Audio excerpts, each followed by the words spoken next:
Há uns meses atrás eu li Príncipe Cativo e agora eu tô relendo O Rei do Inverno. E aí eu percebi que essas duas histórias, eu consigo ver muitas conexões entre elas, principalmente em relação à construção de mundo. Veja bem, em O Príncipe Cativo, quando me indicaram, disseram que era um livro pesado, um livro complicado, e que era um Hates to Lovers. A série era sobre um Hates to Love, em que realmente haveria ódio, porque a relação dos dois começava muito complicada e ia se desenrolando. É o seguinte, o que acontece na história é o seguinte. Damianos é um príncipe de Aquelos que foi vendido para o reino inimigo, Ver, e agora ele é escravo do príncipe de Ver, Lohan. E pelos olhos do Daemon, e eu concordo com ele, Ver é um lugar decadente, sabe? Meio absurdo, meio horrível, completamente asqueroso. E, sabe, ele é... E a segunda metade não, segundo terço da história, a autora passa toda desenvolvendo o quão nocivo Ver consegue ser. O que eu acho muito interessante nessa história é que como como ela constrói a escravidão. Não como ela constrói a história da escravidão, mas como a escravidão dentro dos dois reinos, apesar do Damien achar e do Loran acharem normal, das pessoas acharem normal, e de um achar estranhar o tipo de escravidão do outro, essas escravidões poderiam ser relacionamentos normais ou elas poderiam ser contratos de trabalho. Mas, guess what? Não é! É trabalho forçado, é abuso, é quebra de confiança, é horror, horror, horror, horror e horror. Então, eu acho muito interessante como a escravidão é construída nesse sentido, de que coisas normais podem se tornar abusivas e normalizadas porque parecem coisas normais, mas não são. É uma ideia interessante. Mas o que me fez pensar na similaridade entre as duas histórias foi exatamente toda a normalização. Porque, né, enquanto eu lia Príncipe Cativo, eu falei que eu tinha detestado a questão da escravidão. Que eu tinha detestado como ela era normalizada e como todos os abusos provenientes disso eram normalizados.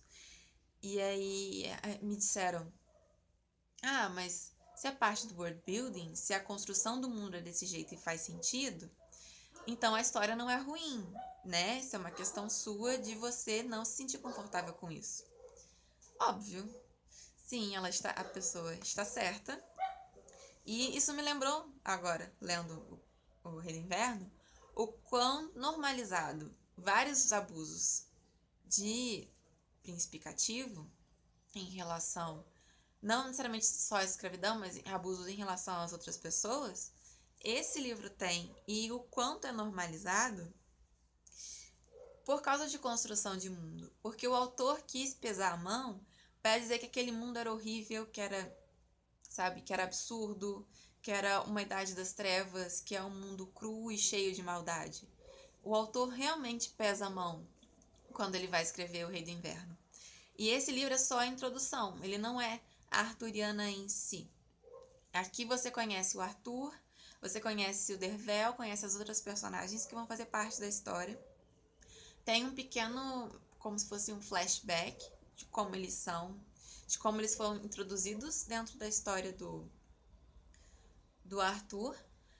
E o plano de cada uma dessas pessoas para uma Britânia perfeita. Para como organizar a Britânia agora que os romanos foram embora. Agora que tá tudo no caos, agora que os saxões estão invadindo tudo. Você tem o plano do Arthur, o plano do Merlin, o plano da Nimue, o plano do Gorfid, o plano dos... já falei dos saxões? E o plano do Arthur. Ah, e o plano da Guinevere. Mas o plano dela só vai aparecer mesmo lá pro final do terceiro livro.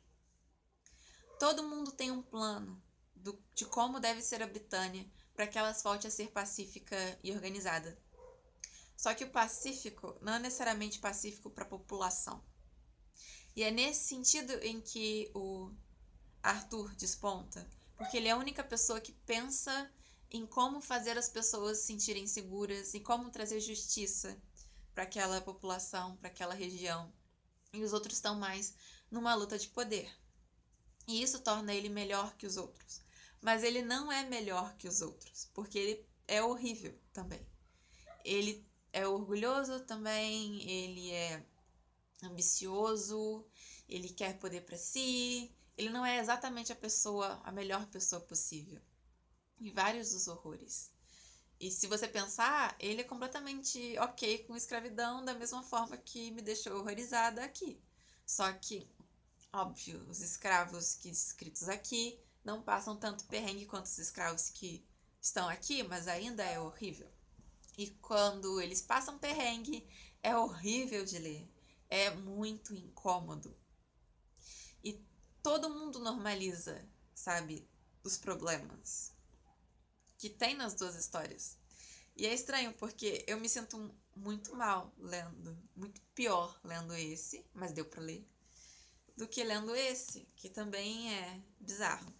E eu acho que até que um me preparou pro outro. Se eu não tivesse conseguido, se eu não tivesse lido esse aqui quando eu era mais nova, eu nunca conseguiria ter lido o Príncipe Cativo. Então,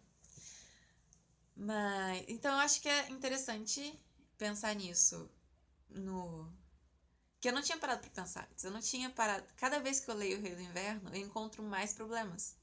E isso é maravilhoso, porque não deixa de ser meu livro favorito de Arthuriana até agora, mas me permite ter uma outra leitura que eu não tinha antes. Me permite pensar coisas que eu não tinha pensado e como até as suas personagens favoritas, até as personagens que você gosta, são escritas para terem problemas, sabe? Até o Arthur, que tá sendo escrito para ser bom, como sendo bom da melhor forma possível, ele ainda não é uma pessoa boa. E tudo bem, porque ele é o melhor que você tem, mas ele não é uma pessoa boa, tipo, com certeza. Ele tem vários conflitos dentro da história para ser uma pessoa boa, mas ele não é. E tudo bem. Isso é maravilhoso. É maravilhoso. A Guinevere, ela não quer ser uma pessoa boa, ela só quer ambição e tudo bem. A Nimue só quer, sabe, fogo.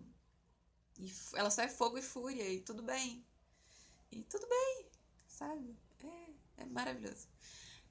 E fica aí a dica. Se você leu um, por favor, leia o outro e leia os dois e comente comigo o que achou, ok?